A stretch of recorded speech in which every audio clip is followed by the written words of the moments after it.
Bien, on commence la parashat Re'eh. Alors, la parashat de Re'eh, il y a de nombreux sujets qui sont évidemment liés au message de Moshe à la nouvelle génération qui donc doivent entrer dans le pays de Canaan. Et il y a vraiment un grand défi à relever dans ce pays.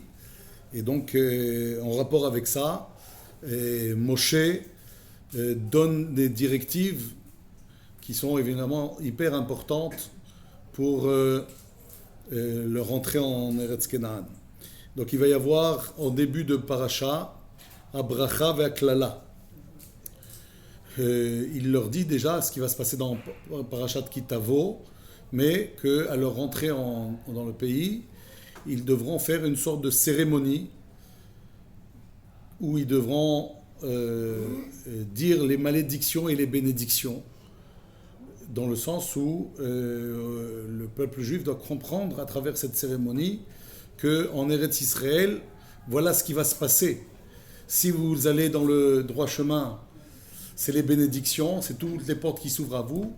Et si, Chas v'Shalom, le contraire, voilà ce qui risque d'arriver. Donc c'est évidemment le message important à transmettre, que si vous allez faire cette cérémonie, vous allez comprendre que tout va fonctionner en fonction de ça.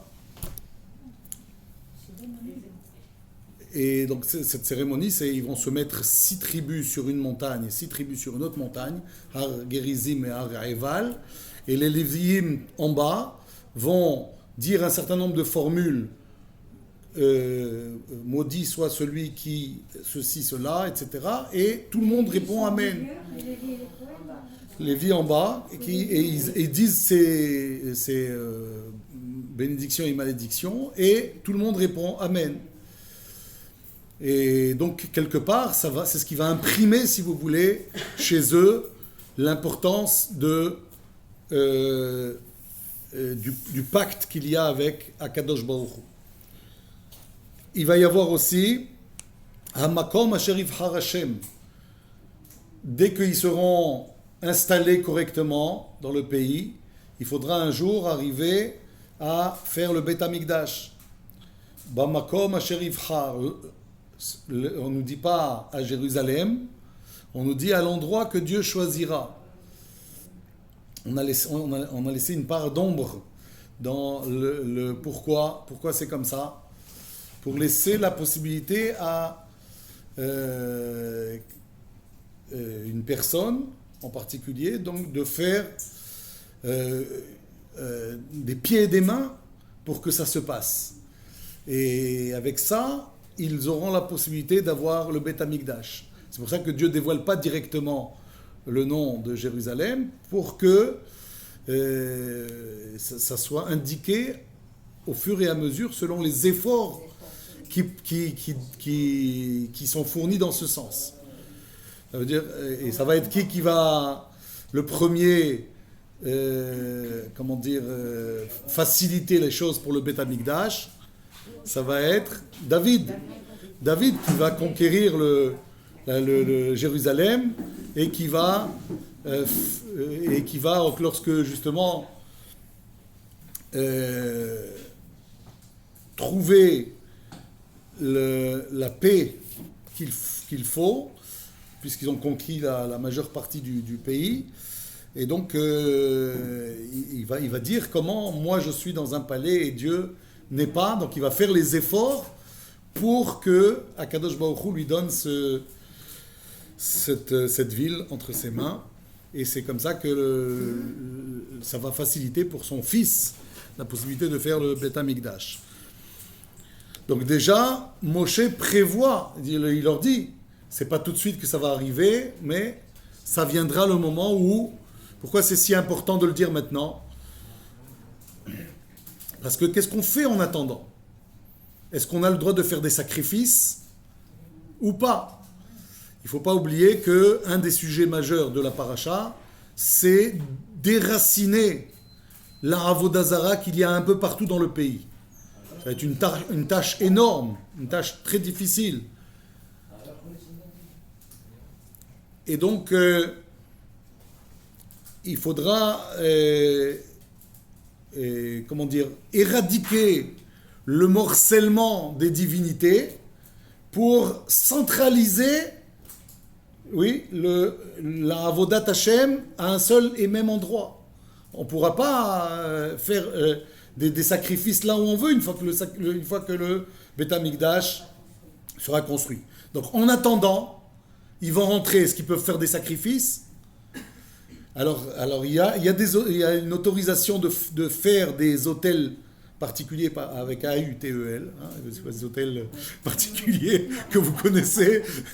Oui, des hôtels pour un individu qui veut le faire. Oui.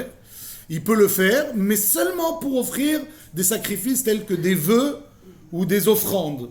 Mais pas, par exemple, un khatat, des sacrifices connus dans le Sefer Vaïkra. On ne peut pas faire tous les sacrifices que l'on veut dans un Bamat Yachid. Et ensuite, il va y avoir, avant le temple, il va y avoir Shiloh. Et donc ça aussi, c'est quand il y a un sanctuaire, on n'a pas le droit, en dehors de ce sanctuaire, d'offrir des sacrifices. Donc voilà pourquoi c'est important ce sujet dans les paroles de Moshe. Il va y avoir Shritat Choulin. Est-ce qu'on a le droit d'abattre des bêtes pour les consommer, sachant que dans le désert, c'était interdit. On ne pouvait pas abattre une bête pour la consommer, sauf si on offrait d'abord un sacrifice, et à la suite de ce sacrifice, on pouvait en consommer une partie. Mais si on voulait juste manger de la viande, on n'avait pas le droit. Et quand on va rentrer en Eretz Israël, la Torah va nous autoriser. Pourquoi? Parce que dans la mesure où on n'a pas le sanctuaire avec nous, dans le désert, ils avaient un sanctuaire avec eux. Donc c'était facile de dire, je veux manger de la viande, je peux. Je fais un sacrifice, et avec ce sacrifice, je mange de la viande. Mais quand vous allez vous retrouver en Eretz Israël, où il va y avoir un problème, c'est qu'on ne peut pas offrir des sacrifices où on veut.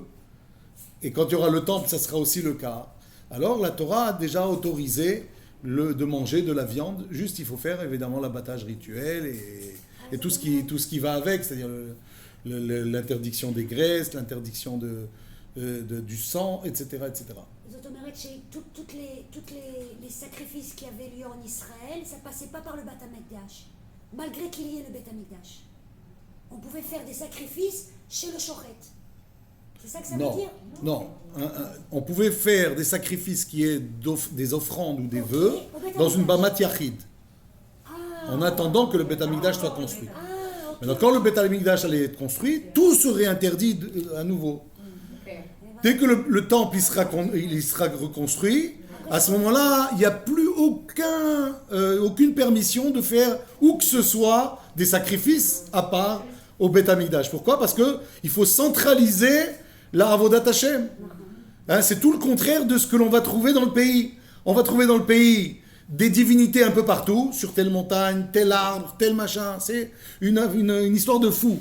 Vous comprenez? Il faut déraciner tout ça. Il ne faudra pas hésiter à détruire toutes les idoles qu'il y a dans le pays, parce que ça peut être pour nous des pièges énormes.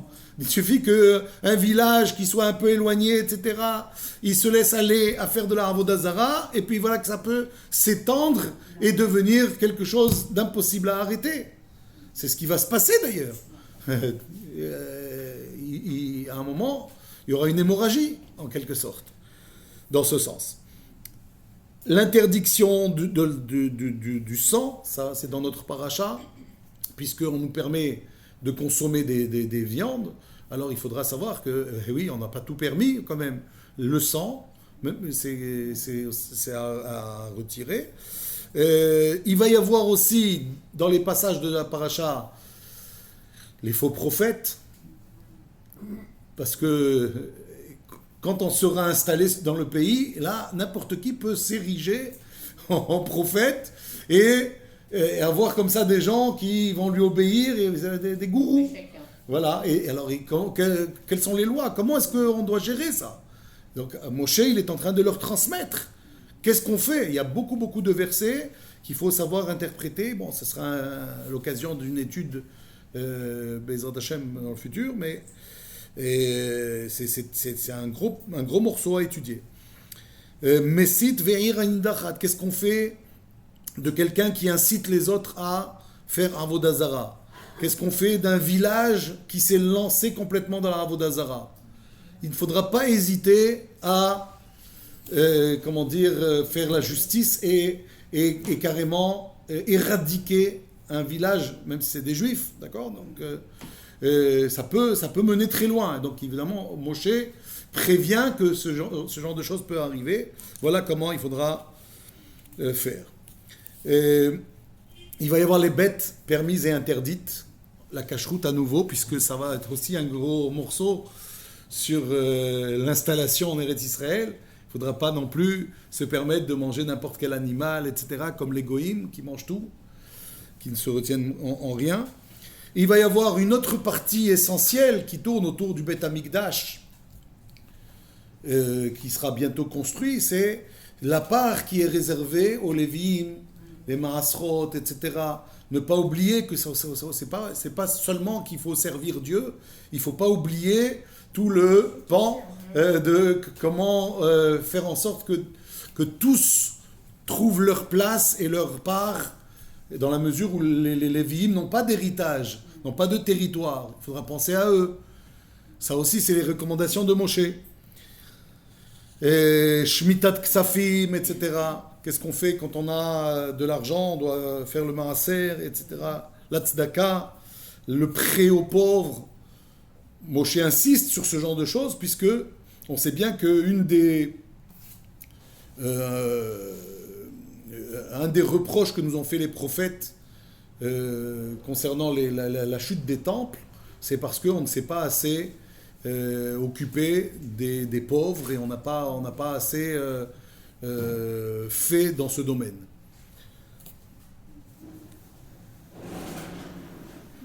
Anakal et Eved, quand on a des gens qui sont tombés bas au point de se retrouver esclaves, ou serviteurs en tout cas, pendant 6 ans ils travaillent, et la 7e année on doit le libérer, donc c'est histoire de le remonter, de lui redonner un statut social à cette personne qui a tout perdu, et donc quand on le libère, on doit lui donner un cadeau, on doit lui permettre de se rétablir dans la société. Mais l'esclavage était permis en Israël? Oui, c'est une des premières lois qu'ils ont reçues après la sortie d'Égypte. C'est quoi l'esclavage? C'est pas l'esclavage tel qu'il était dans les peuples, mais c'est lorsque une personne n'a plus les moyens de subvenir à ses besoins et aux besoins de sa famille, soit qu'il se vend, c'est-à-dire il se vend pour 6 ans, c'est-à-dire il est engagé chez un patron en fait, c'est comme ça qu'il faut le voir. Il est engagé chez un patron pour travailler pendant 6 ans, mais il a reçu une somme qui lui permet donc de se remettre d'aplomb. Ça peut être ça, ça peut être une fille pauvre que l'on achète en vue d'épouser ou de donner à son fils à épouser, ce qui permettrait donc de remettre cette famille sur pied. Et enfin, il va y avoir les fêtes.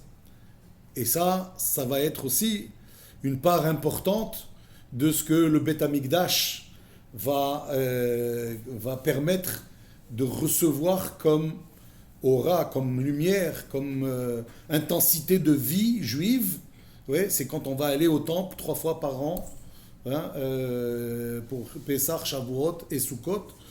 Et donc c'est aussi, ça fait partie du message que Moshe adresse au peuple juif. Voilà, ça c'était le survol de la paracha. Maintenant, oui, c'est une paracha très chargée, et en même temps, il faut comprendre que pour installer le royaume de Dieu, hein, ça demande énormément de leçons, et c'est ce que fait Moshe. Il essaye donc de leur faire passer les messages essentiels pour que on puisse déraciner toute la Avodah Zara et lancer le royaume de Dieu de façon à être un peuple phare pour les nations. Donc c'est un gros projet qui commence a priori avec la conquête d'Israël. Maintenant, la paracha, elle commence ainsi. Re'e anochi noten lifnechem hayom beracha uklala. Regarde, je donne aujourd'hui devant vous beracha uklala, la bénédiction et la malédiction. Et on explique, c'est quoi la bénédiction, c'est quoi la malédiction. C'est pas ce qui est écrit dans la paracha Kitavo, bien qu'il s'agit de cette cérémonie, on l'a expliqué au début. Il y a une cérémonie qu'on va faire, ça, c'est écrit dans Kitavo.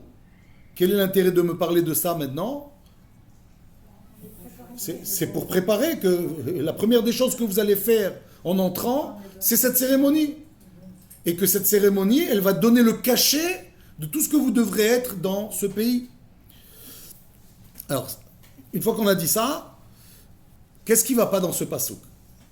La première des choses qui doit nous interpeller, évidemment, c'est des leçons pour nous qui ne sommes pas dans cette situation. Comment est-ce qu'on doit voir les paroles de Moshe pour nous aujourd'hui ? Re'e, regarde, c'est du singulier. Anochi noten lifnechem, je mets devant vous. Singulier, pluriel. Qu'est-ce qui ne va pas dans ce verset ? C'est simple. Soit tu dis tout au pluriel, regardez, je mets devant vous, ou tu dis regarde, je mets devant toi. Mais pas, il faut pas s'habituer à ce que on voit dans la Torah des anomalies pareilles. Et on se dit, bon, c'est pas grave, ils ont parlé un peu comme ça, n'importe comment. C'est pas possible. C'est pas possible de dire que Moshe, quand il a parlé, il savait pas de quoi il parlait. Ou il a parlé tel que ça venait, ou c'est... Il faut pas s'imaginer que Moshe, il a dit des paroles qui sont sorties comme ça nous sortirait à nous, peut-être. C'est Moshe qui dit Ré. Eh oui. C'est Moshe qui parle avec la voix de Dieu dans sa bouche. Donc on ne peut pas imaginer que c'est quelque chose qui est dû au hasard ou à la, comment dire, par inadvertance, il a pu dire des choses pareilles. Non.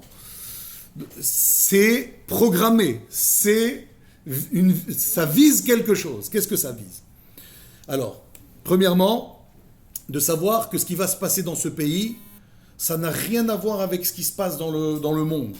Dans le monde, comment les gens voient les choses, faire le bien ou faire le mal. Tu fais une BA, une bonne action, ou t'en fais pas. Qu'est-ce qui va pas ? Tu fais une bonne action, tu mérites quelque chose. Tu en fais pas, ok. Il n'y a rien de mal. On vient, on te dit, non, rien à voir. Dans ce pays, c'est, si tu fais une BA, une bonne action, alors tu es dans la bonne direction, c'est la bracha. Tu fais une mauvaise action, tu es dans la mauvaise direction, et c'est la klala. Il y a deux extrêmes ici qui s'affrontent. Il n'y a pas de juste milieu. On va dire, bon, t'as pas fait, c'est pas grave. Ne fais pas de mal, c'est déjà pas mal. Non, il y a des choses à faire, et que si tu les fais pas, tu es dans la mauvaise direction. Et donc, chacun peut se dire, qu'est-ce que je suis moi ? Moi, un individu dans un pays, je suis un juif comme tout le monde ici. Est-ce que ce que je vais faire, ça va changer quelque chose ? Même si je fais tout bien, est-ce que ça va changer quelque chose ? Si je fais tout mal, ça va changer quelque chose ? A priori, rien, si on réfléchit. On se dit, qu'est-ce que moi, je vais changer dans la collectivité ? A priori, rien. Pourquoi ? Parce que si tout le monde décide de se comporter mal, et moi je me comporte bien, de toute façon, on va tous couler. Et si c'est l'inverse, pareil. Donc on pourrait penser que ça ne sert à rien en fait. C'est ou tous, on y est, ou si tu vois que la société, elle va dans une direction mauvaise, ça ne sert à rien que tu fasses du bien. Noé, il avait C'est insignifiant, Noé. a priori. Il était dans un endroit tout. Et Noé, il s'est sauvé quand même. Alors pourquoi vous dites que ça sert à rien? C'est parce que Dieu lui a dit de le faire. Mais si nous, on réfléchit, nous, dans notre coin, on se dit, ouais, qu'est-ce que ça change que je fasse les mitzvot? Qu'est-ce que ça change que je fasse des averot? C'est où la société, elle est bonne, et tant mieux pour elle, où la société, elle est mauvaise, et tant pis pour elle. Mais moi, qu'est-ce que je vais influencer cette société? En quoi mon comportement, il peut changer quelque chose, changer la donne? On pourrait penser ça. Et en fait, on nous rappelle sans cesse, c'est ça, réé au singulier. On nous rappelle sans cesse que peut-être que le monde, il est moitié-moitié. C'est vrai qu'on ne sait pas. On ne sait pas. On ne sait pas, est-ce qu'on est dans la bonne direction sur le plan collectif ou on est dans la mauvaise direction? Là, en Israël aujourd'hui. Qu'est-ce que vous voyez? C'est bien ou c'est pas bien ce qui se passe? Quand vous voyez dans ces manifestations, qu'est-ce qui sort? Quand vous voyez ce qu'on est en train de dire en ce moment, par exemple, le Rav Zamir Cohen, là maintenant, il est en train de parler du problème de ce qu'ils font dans les films à Yehudim Baïm. Vous avez entendu parler de ça ou pas? Non. C'est une chaîne israélienne qui ont fait une satire, un film. Et les Juifs, mais alors, c'est une horreur. Ce qu'on parle de Dieu, ce qu'on parle du Moshe, ce qu'on parle... Une horreur. Et tout ça, c'est payé par qui? Par nous, le contribuable. On paye pour avoir des atrocités pareilles. Comment on peut dire des choses sur Dieu? Comment on peut dire des choses atroces? Ça veut dire, même chez... On n'oserait jamais faire un truc comme ça contre les Arabes. C'est-à-dire, imaginez, vous faites un truc, vous se moquant de Mohammed, vous avez demain tous les Arabes qui se mobilisent pour casser cette chaîne de télévision. Mais quand il s'agit des Juifs, aucun problème. Vous comprenez? Donc, vous vous posez la question, vous dites, mais attends, mais c'est quoi? On est dans une société qui se casse la gueule. Vous pouvez penser comme ça. Ou c'est bon signe, ou c'est mauvais signe. On peut voir le côté positif. Mais on peut aussi perdre espoir. On dit, mais attends, mais qu'est-ce que ça va changer? Que je fasse les mitzvot, que je ne fasse pas les mitzvot? Soit on court à la catastrophe et j'y peux rien, soit il y a quand même plus de bien, et peut-être que tant mieux. On pourrait tous penser comme ça. Et on te dit, non, toujours vois les choses ainsi. Le monde, il est pile à moitié. Il y a moitié de mal, moitié de bien. Et il se peut que toi, tu fasses basculer la chose. Tout est possible.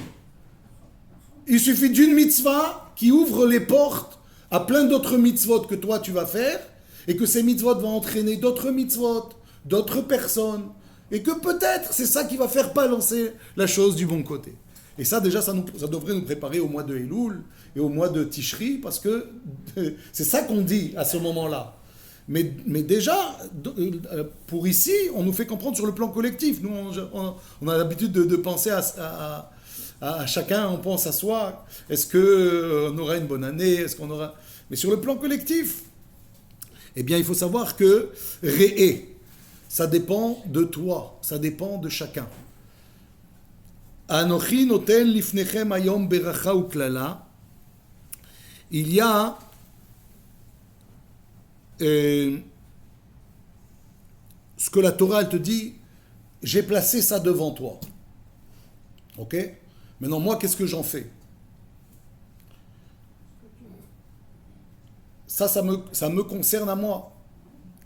Si il m'arrive une bénédiction ou une malédiction, c'est dû à qui? Pas à ce que Dieu a donné. Anochi noten lifnechem. Moi, je mets devant vous. Et vous, c'est vous qui allez faire la bracha et la klala. Comment? C'est parce qu'il y a marqué Hayom. C'est quoi Hayom? Re'e anochi noten lifnechem Hayom. Voilà que je donne aujourd'hui. Et pourquoi tu me dis aujourd'hui? Il fallait dire, voilà que je donne la bénédiction et la malédiction. Pourquoi tu me dis aujourd'hui? C'est que aujourd'hui? Pourquoi tu me dis aujourd'hui? Aujourd'hui, ça veut dire au jour. au jour, ça veut dire qu'il y a le soleil. Le soleil, c'est pour tout le monde la même chose. Le soleil, il a la possibilité de faire d'une plante qu'elle soit sèche ou d'une autre plante qu'elle soit humide. Elle a la possibilité de rendre quelque chose dur, de rendre quelque chose mou. Oui?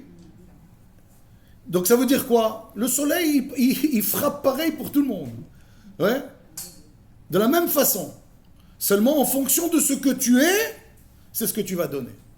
Donc la bracha et la klala, elles ne dépendent que de toi. C'est pas Dieu qui la donne. Dieu ne donne pas de bracha et de klala.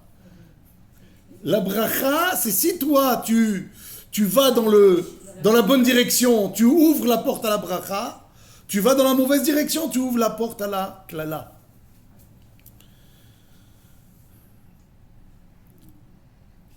Par exemple, quand quelqu'un y souffre, qu'est-ce qui se passe? Il se tourne vers Dieu. Oui?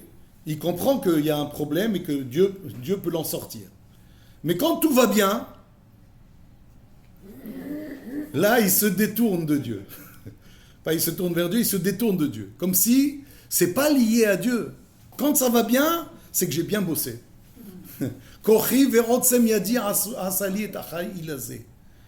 Et la Torah, elle vient te dire non. C'est ça l'erreur. C'est toi qui dois voir dans ce qui arrive, en bien comme en mal, que c'est lié à toi et que tu dois te tourner vers Dieu. Pourquoi te tourner vers Dieu? Pas parce que tu penses que ça vient de lui. Pour qu'il t'aide à trouver la force d'aller dans l'autre direction parce que tu es dans la mauvaise direction. C'est quand tu as la souffrance. Quand tu as la souffrance, tu dois t'adresser à Dieu. Pourquoi? Pas parce que ça vient de lui. Il a envie de te faire mal. Tu te tournes vers lui pour qu'il t'aide à surmonter ça et à retourner dans la bonne direction et que cette clalade que tu as ouverte, elle se referme. De la même façon, quand tout va bien, comment on doit voir la chose? Je dois me tourner vers Dieu pour dire que ça ne s'arrête pas, que je ne m'oublie pas, que je ne me détourne pas d'Hachem. Parce que c'est justement ce qui va me détourner de Dieu. Puisque généralement, quand tout va bien, je pense que ça vient de moi. Et donc, c'est ce qui me détourne de Dieu. Voilà pourquoi, bracha et klala, c'est pas par exemple la richesse et la pauvreté. Quelqu'un qui est riche, c'est la bracha. Quelqu'un qui est pauvre, c'est la klala. On a l'impression comme ça. Les gens pensent comme ça. On pense que quand on est riche, c'est qu'on a la bracha. Et quand on est pauvre, c'est la klala. Et en fait, non. Parce que la richesse, ça peut être la klala. Et la pauvreté, ça peut être la bracha. Parce que des fois, quand on est pauvre, on dit que Dieu, il nous observe et qu'il attend de nous beaucoup. Il sait que ça va venir de nous. On dit faites attention aux enfants de pauvres parce que d'eux sortira la Torah. Ça veut dire quoi? Ça veut dire que quand tu es pauvre, tu as plus de chances. Alors, on va dire 90% de gens pauvres vont dans la bonne direction et 10%, peut-être, je ne sais pas, je dis ça un exemple comme ça, et 10% ils vont peut-être péter les plombs, ok? Et ils vont choisir une mauvaise direction. Et quand tu es riche, c'est bédiouk le contraire. Tu as 90% de riches qui vont complètement, se détourner de Dieu, et peut-être 10%, ou si c'est 10%, je ne suis même pas sûr, qui vont utiliser correctement cette richesse et vont toujours se tourner vers Dieu et vont faire les choses comme il faut. Donc c'est ça qu'on nous dit. Ta vision des choses, elle est très importante. Comment est-ce que tu vois les choses? Si on s'arrête à nous et à notre propre façon de voir, alors on est dans la catastrophe. C'est ça qu'on nous dit dans la suite, regardez bien. Et abracha, la bénédiction c'est quoi? Asher tishme'u el mitzvot Hashem Elokechem. C'est quand vous écoutez les mitzvot de Dieu. on est passé de la vision à quoi? À Asher Tishmeru. Quand tu es dans la vision des choses, ta vision des choses, sache que c'est bracha ou klala, ça peut aller dans la bonne direction, ça peut aller dans la mauvaise direction. Le rov asikuim, la plupart des chances, c'est que tu vas aller dans la mauvaise direction. Par contre, et ta bracha, tu sais c'est quoi la bracha? Asher tishmeru. C'est quand tu écoutes. Qu'est-ce que tu écoutes? Et mitzvot Hashem Elokechem. Les mitzvot de Dieu. Pas que tu vois. Ce que tu vois, ça peut te donner une mauvaise direction. Mais ce que tu entends, si c'est dans le cadre des mitzvot de Dieu, tu vas entendre quelque chose de bien qui va te ramener ta vision à une vision correcte. Ça ne suffit pas d'écouter, il faut agir. Bien sûr. C'est sûr. Bien sûr, ça ne suffit pas. Mais, quand on écoute des paroles de Torah, par exemple, oui, c'est ça, écouter les paroles de Dieu. Ça veut dire quoi, écouter les paroles de Dieu? C'est-à-dire être patient, d'écouter quelque chose du début jusqu'à la fin, rester à un cours, par exemple. Ça implique d'être patient. La vision, je l'ai ici devant moi. Je réfléchis, je vois les choses, je vois un riche qui s'éclate, je vois un pauvre qui est misken. Ma vision, elle a suffi en 2 minutes de me faire une idée. Qu'est-ce qu'il faudrait que je sois? Riche, pauvre. Et je pense que c'est ça qu'il faut. Ma vision, elle va me trahir. Mais ça, je l'ai en 2 minutes, cette vision. Il suffit que je vois des choses, hop, ça y est, j'ai compris. Mais écouter, ça demande beaucoup de patience.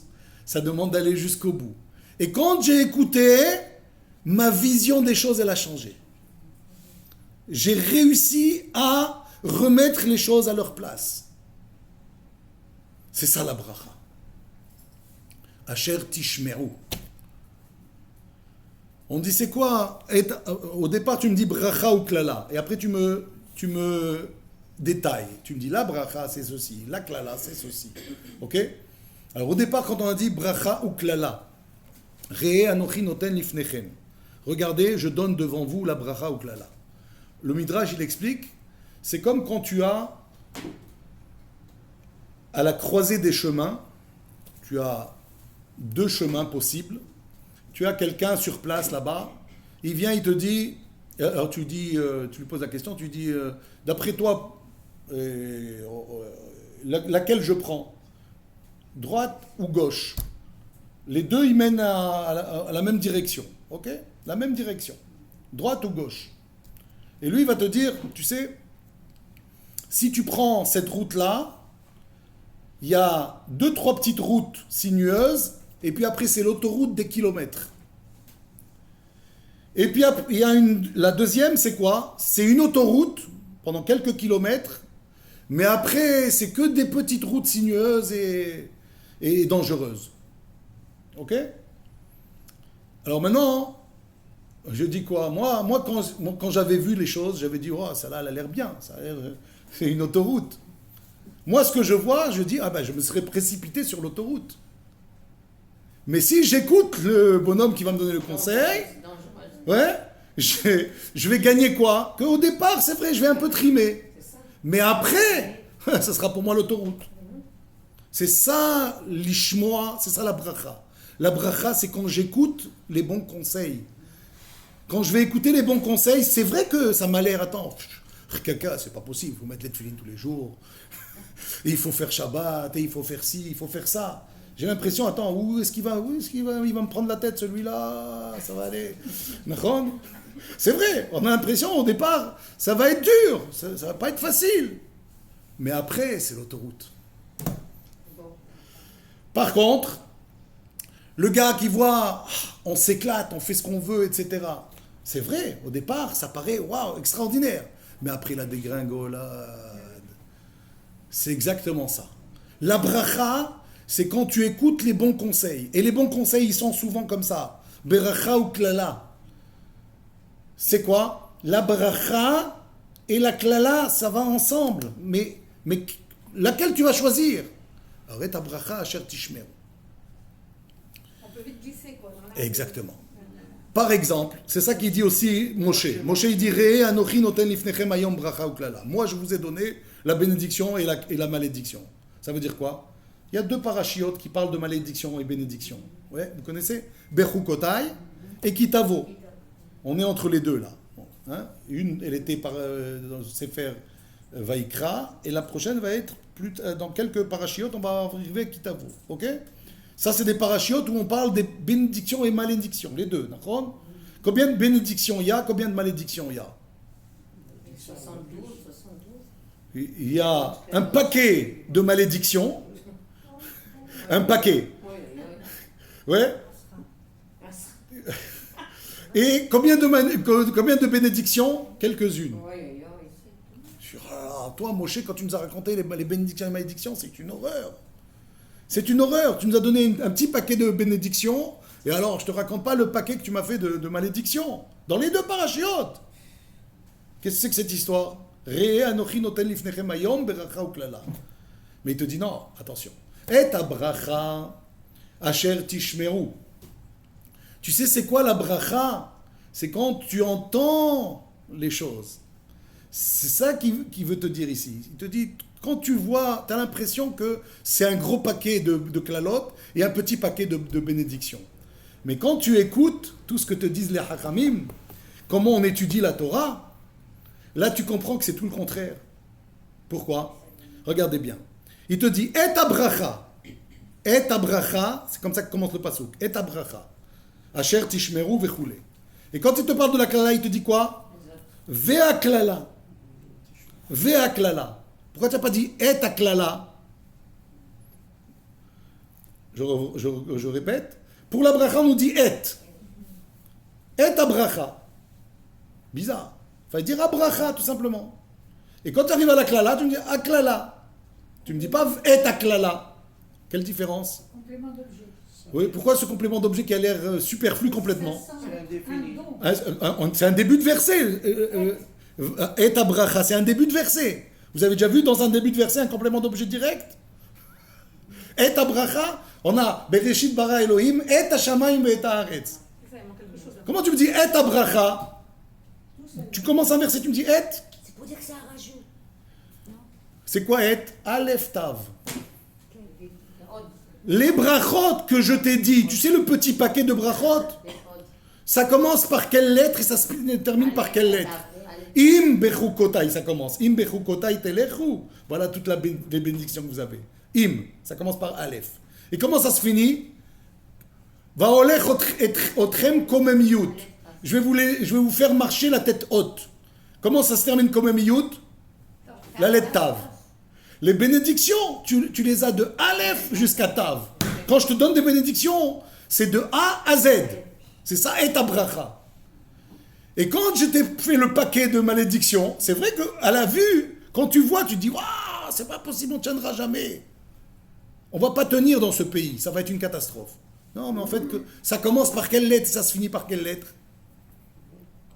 Ça commence par un vav et ça se finit par un hé. Le hé, il est avant le vav. Ça commence par un vav et ça se finit par un hé. Comme si Dieu il veut nous dire, tu sais, les malédictions, elles commencent même pas. C'est juste pour que tu comprennes que tu seras dans la mauvaise direction. Moi, je ne veux pas te donner de malédiction, il n'y a pas de malédiction. Les malédictions, c'est toi qui les apportes sur toi-même. Il n'y a pas de paquet de malédictions. Elles ne commencent même pas. Par contre, quand il y a des bénédictions, c'est de Aleph jusqu'à Tav. C'est vrai que quand tu vois, tu te dis, oh, celui-là il est petit, celui-là il est gros. C'est ça le problème de la vision. Quand tu vois, tu es dans l'erreur. Ne te fais pas des idées avec ce que tu vois. Fais-toi des idées avec ce que tu entends. Et abracha asher tishmeru el mitzvot Hashem Elokechem.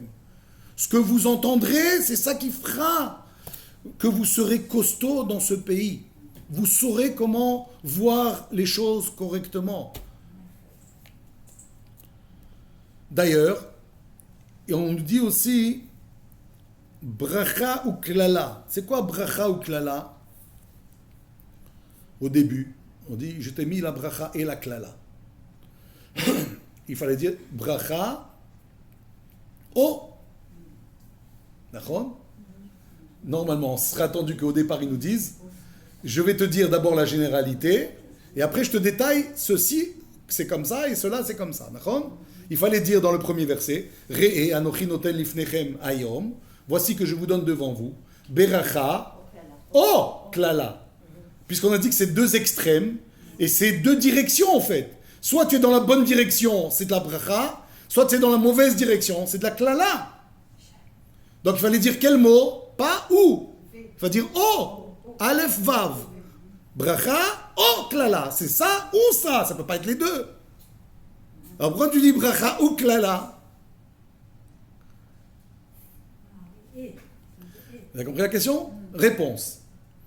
Beracha, c'est de la bracha. C'est-à-dire qu'a priori, il n'y a que de la bracha.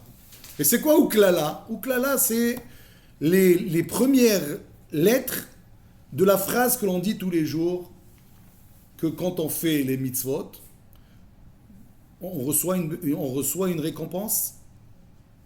Il y a un texte qu'on dit tous les matins dans la tfila. Quand on fait les mitzvot, on a une récompense ici dans ce monde? Il n'y a pas de récompense. D'accord?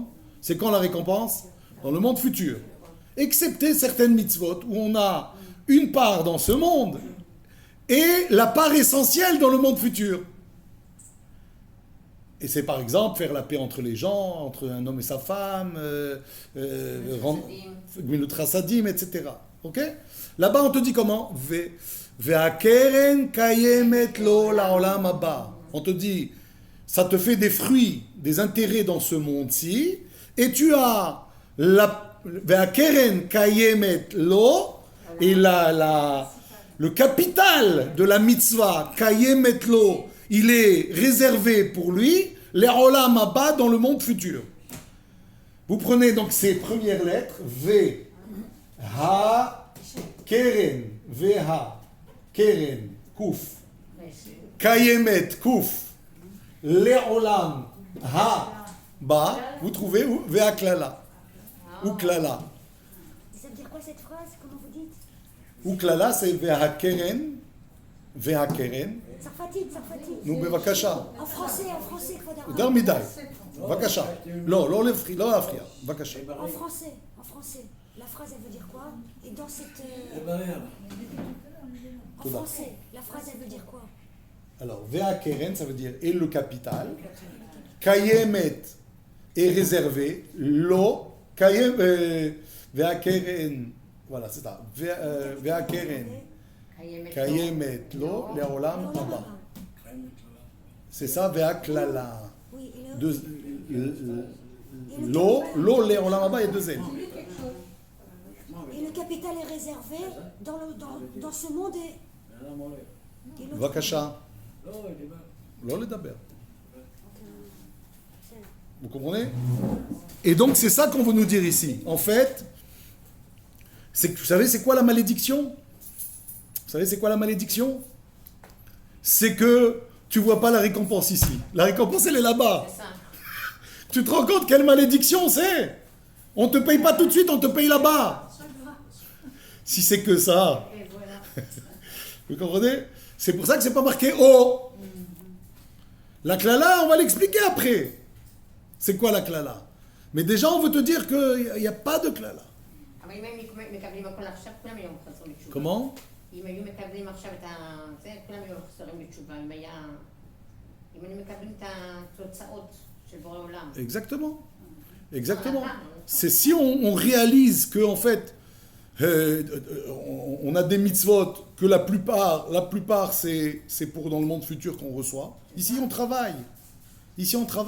On n'est pas là pour recevoir. Les gens ils veulent kiffer. On veut tous comme ça. Quand je dis les gens, c'est moi aussi. Hein. On veut tous kiffer, ouais. Mais en fait, On a le droit. alors on te dit, c'est quoi le kiff? Tu sais c'est quoi le kiff? Et ta bracha, On est que Shabbat, c'est quoi? Asher Tishmeru. C'est quoi Asher Tishmeru? Regardez la différence qu'il y a entre la bracha et la klala. Et ta bracha, Asher Tishmeru. Et la klala, Ve'a klala im. Ah, si. Pourquoi la klala tu me dis im et la bracha tu me dis pas im? Il fallait me dire, Abracha im Tishmeru. Ve'aklala imlo tishmeru, נכון? Ça aurait été plus logique. Pourquoi tu me dis asher tishmeru? C'est quand vous faites les mitzvot, quand vous écoutez les mitzvot, c'est ça la bracha. C'est ça la récompense. Schar mitzvah, mitzvah. Tu sais c'est quoi la récompense d'une mitzvah? C'est une mitzvah. Tu sais pourquoi c'est une récompense? Tu me dis, non, c'est pas une récompense. J'ai travaillé, tu me dis, c'est ça ta récompense? Le travail, c'est ta récompense? Je dis oui, parce que quand tu as travaillé, tu es heureux. Quand tu fais les mitzvot, tu te sens bien, tu as la conscience tranquille, tu as l'impression d'avoir fait plaisir à Hachem. Tu es content toi-même. C'est ça, cher Tishmeru. Par contre, le contraire, c'est pas valable. C'est im. Ve'aklala imlo tishmeru. Et d'ailleurs, dans le mot asher, ve'et abracha asher tishmeru. Asher, ça ressemble à quel mot? Osher. Et c'est quoi Osher? Le bonheur. On recherche le bonheur tous. Et on croit que le bonheur, c'est d'être riche. Erreur vous comprenez? On croit que le bonheur, c'est ceci, c'est cela, c'est d'avoir... c'est faux, c'est pas ça le bonheur. Le bonheur, c'est d'être au service de Dieu. C'est ça le véritable bonheur. C'est pas donné à tout le monde. C'est Asher Tishmeru, c'est quand tu entends les messages de la Torah que tu comprends ces choses. C'est pas Mais donné si. à tout le monde justement de reconnaître que ce bonheur, que cette joie, tout ce que vous exprimez là, on le reçoit lorsqu'on fait quelque chose de bien. C'est pas donné à tout le monde. Mais tout le monde l'a expérimenté. Tout le monde l'a expérimenté, mais ils n'ont pas entendu le message. C'est ça.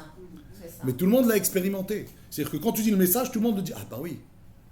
Pourquoi? Parce qu'ils l'ont expérimenté déjà. Tout le monde sait le plaisir d'offrir. Vous connaissez le plaisir d'offrir? C'est quoi le plaisir d'offrir? Attends, moi je lui offre quelque chose et j'ai plaisir? Bah oui. La joie de donner. Oui, mais on n'est pas dans le même contexte. C'est ça. C'est ça les mitzvot que tu fais. Tu offres à Dieu. C'est ça, à Dieu. Eh oui. Et pourquoi tu es content? Pourquoi tu es content? C'est parce que tu sais que tu offres à Dieu.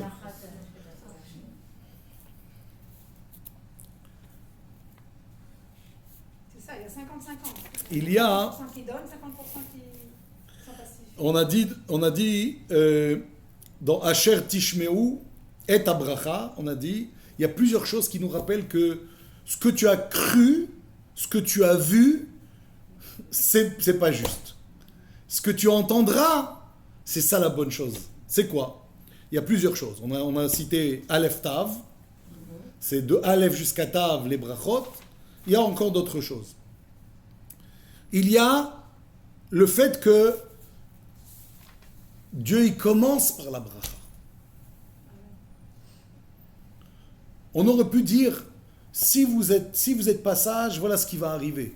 Par contre, si vous faites les choses, vous aurez de la bracha. On a tendance, nous, par exemple, à dire ça aux enfants. Hein? On commence toujours par quoi? Attention à toi, déjà, on commence par ça. Oui.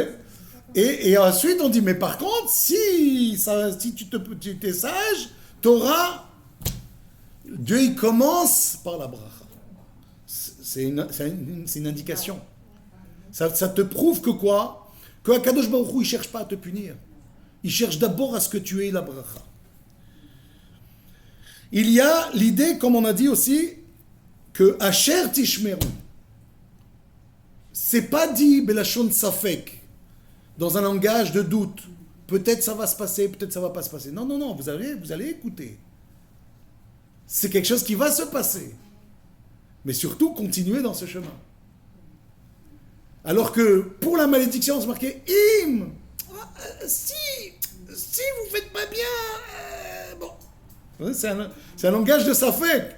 Ça prouve encore que Akadosh Baruch Hu, ce qu'il cherche, c'est pas ce que nous on a vu. Nous on a vu, oh là là, quel clalot, tu vois pas tout ce qu'il nous a dit. Mais tout ça, c'est juste pour que tu comprennes. En fait, Dieu, il n'a pas de doute, quoi. Exactement. Il n'a pas de doute. Il n'a pas de doute sur notre... C'est évident que un jour tu comprendras. Asher Tishmeru. Ça arrivera. Mais seulement, plus tôt, c'est mieux. Plutôt que vous passiez par un exil, ou 2 exils, ou 3 exils, si vous étiez passé directement, c'était encore mieux. Mais, même avec ça, c'est Gamzou les Tova. Ça aussi, c'est bien.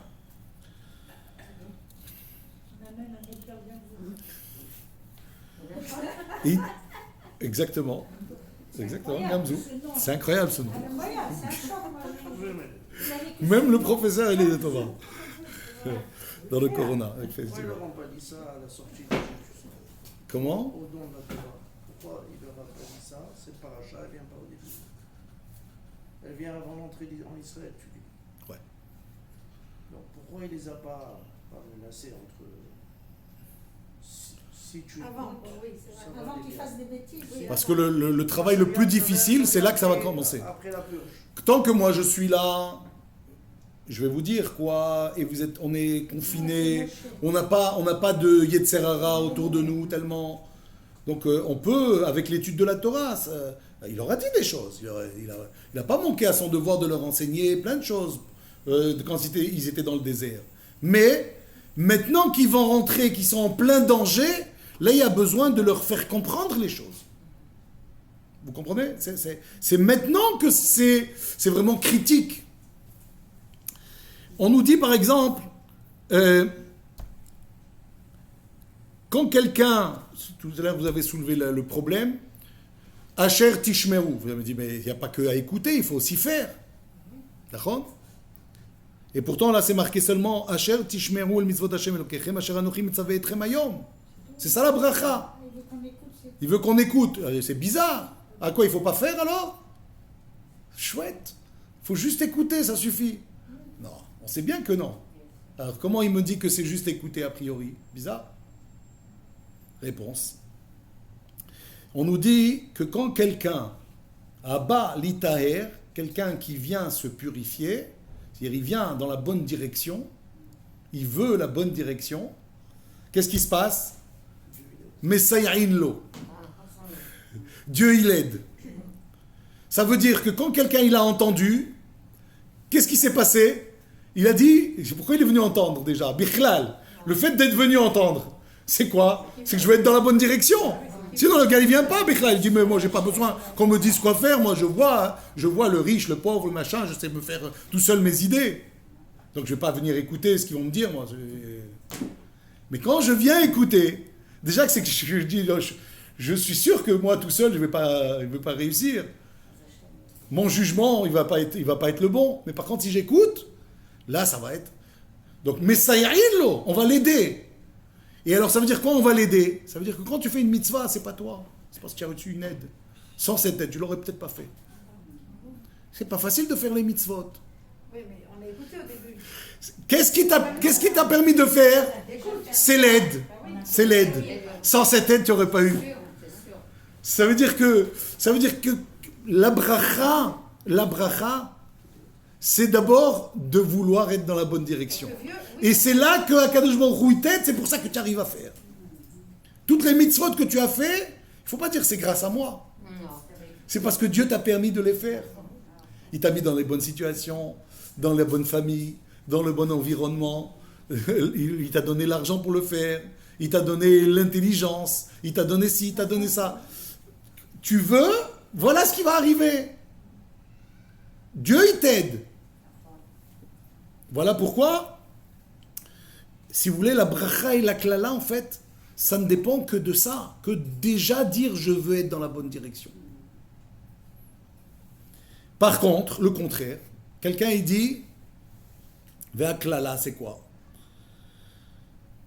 Il veut faire le mal. Il veut se laisser aller. Il y a de l'aide ou pas? Dans ce mal, oui. On vient l'aider ou pas? Oui. On le pousse. Non. On le pousse pas. C'est déjà compliqué, si on peut le pouce, c'est fini. Ça aussi, ça prouve la bonté d'Akadosh Baruch Hu. On le pousse pas. Qu'est-ce qu'on fait? C'est marqué, il y a une formule. Qu'est-ce qu'on fait? Qu'est-ce qu'on fait quand quelqu'un il va aller dans le mal? On lui ouvre les portes. C'est pas on l'aide. Tu veux y aller? Tu veux te casser la gueule? Vas-y, casse-toi la gueule. On lui ouvre les portes. Ça veut dire, c'est ça en fait.